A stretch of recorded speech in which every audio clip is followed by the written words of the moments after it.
Hi, welcome to another of the Old State House Museum's Conversations in the Gallery. I'm Cary Cox. I'm PR and Development Associate and Historian for the Old State House Museum. Hi, I'm Rae Ann Fields and I'm Interim Director, and we're in front of Old State House Museum, and we're going to talk a little bit about the history of the fence. But first, let me tell you that Old State House was our first state capitol, first occupied in 1836.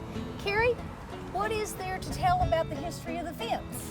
Well, we don't have a lot of specifics about the beginnings of the fence. We don't have any kind of written documentation about when it was built. The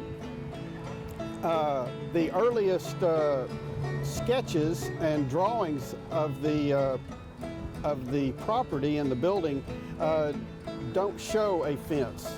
The earliest photograph that we have is dated from 1864, and it's a photo of Union troops occupying the Old State House grounds during the Civil War, and that photo shows a cut lumber rail fence in the front here. But we do not know when that fence was erected or when it was replaced. So in the early 1870s, sometime in the early to mid 1870s, again, we don't know exact dates, but we begin to see photos and art sketches of that period show the installation of the wrought iron fence here. And again, we don't know the exact date of when that was put in, but we do know that it was sometime in the 1870s. And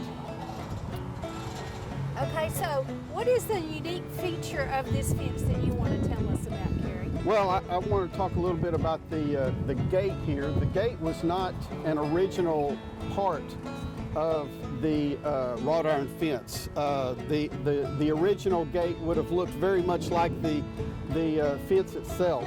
We do have documentation from an 1880 Secretary of State's report that the gate that is here today was originally installed in 1880, and it was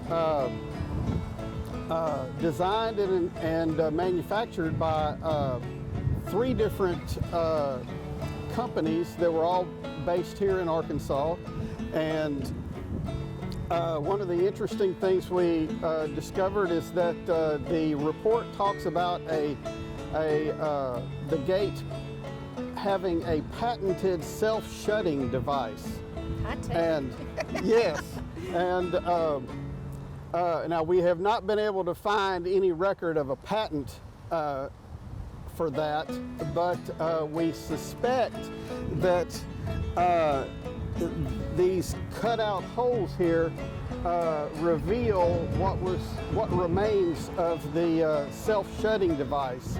And we think that it was operated with a pulley and counterweight system, so that somebody would open the gate, and then after they had let go of the gate, a counterweight would operate a rope or a chain and drop down inside the post here, and that would pull the gate back closed.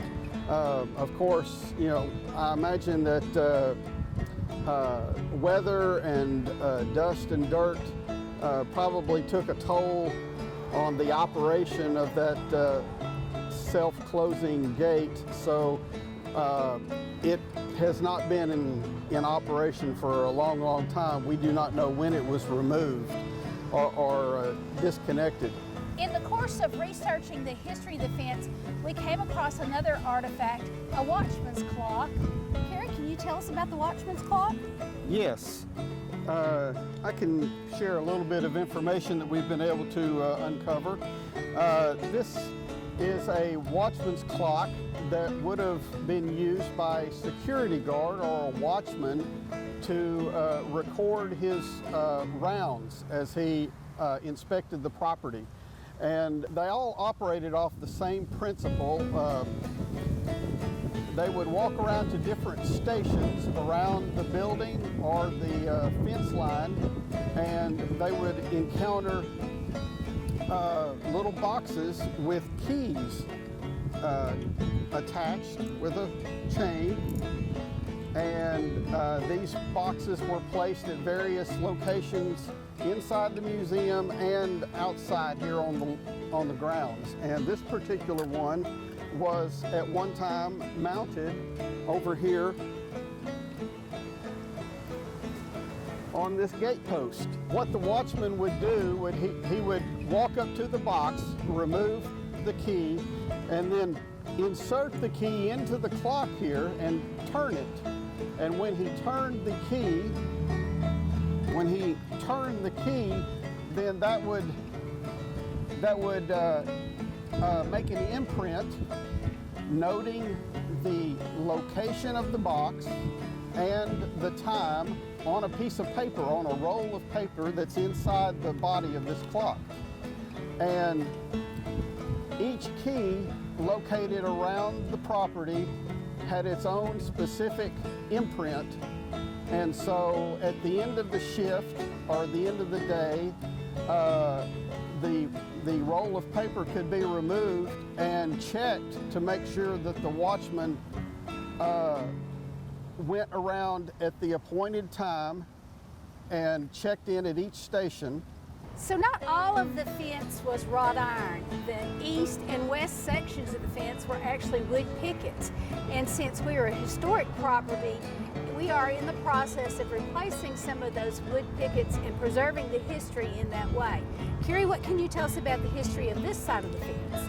Yes, well, once again,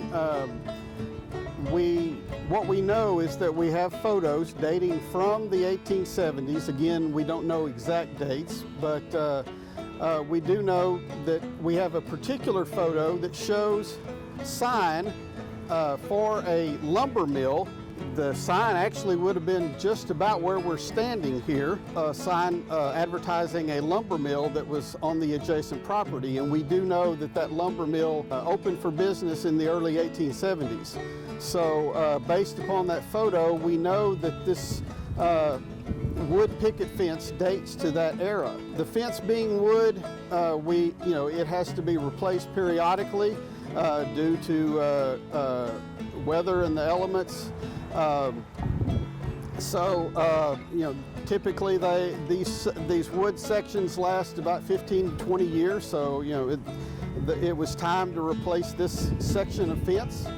And so we've done that, and we replace it with the wood pickets because we are a National Historic Landmark. This has been a conversation in the gallery, albeit out on the lawn at Old State House Museum. Thank you for watching. We hope you watch future conversations with us.